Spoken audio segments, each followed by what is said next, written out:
Guys, ito na! Welcome to Amore Vlogs. So ngayon, mag-prito tayo ng manok. So, nilagyan ko na ng pepper. Nilagyan ko na ng magic sarap. Yan.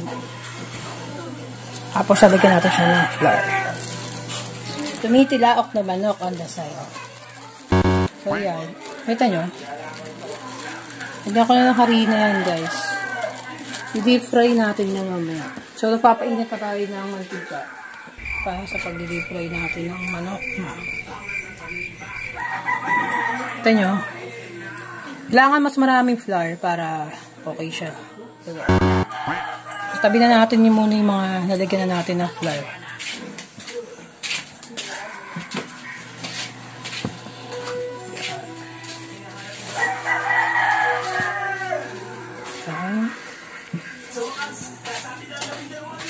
Tapos yung iba lalagyan na natin doon sa frying pan. Lalagyan na natin sa frying pan yung tatlong manok na nilagyan ko na. Ito na.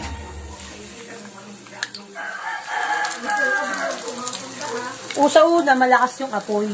So, mainit na yung mantika, diba? So, ganyan. Mga ilang, siguro mga 10 seconds.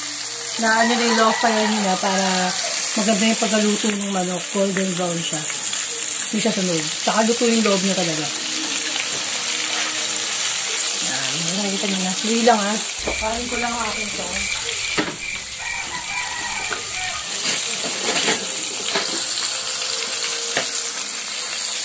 Pagkalagay nyo, di ba, baliktarin nyo na agad.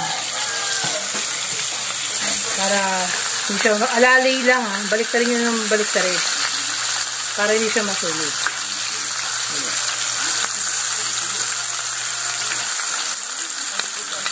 So, nagdagdag pa tayo ng isa. Huwag nyo yung over na marami kayong ilalagay na manok doon sa frying pan. Dahil kasi, parang hindi siya maganda pag sobrang dami na. Hindi siya mabilis maluto. Lalong tumatagal.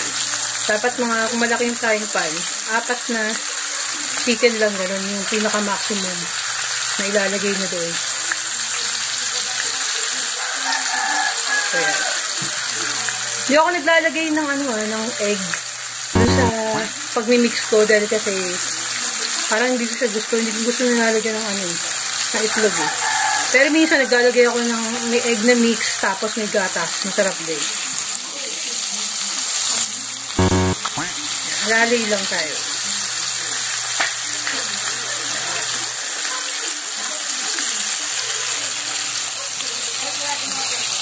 Lalay lang.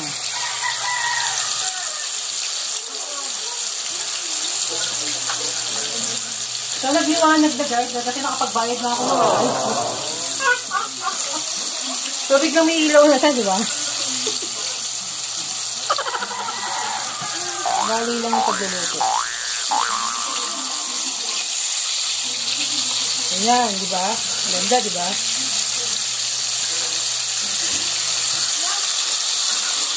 Medyo nilakasan ko muna yung apoy dahil kasi para alalay lang naman tayo, hindi naman siya magsusunog eh.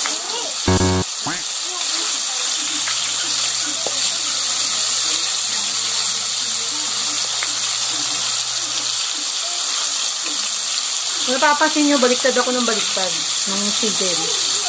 Kaya kasi ayoko masunog, mabilis kasi masunog diba pag malakas yung apoy. So yan, katulad nito, ang ganda niya na diba?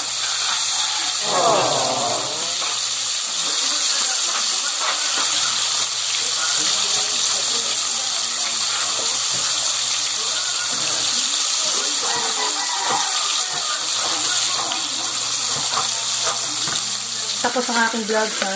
Gayahin nyo na to paano magprito ng manok na napakaganda. Napakasarap. Simple-simple lang yung mga nilagay natin mga seasonings doon.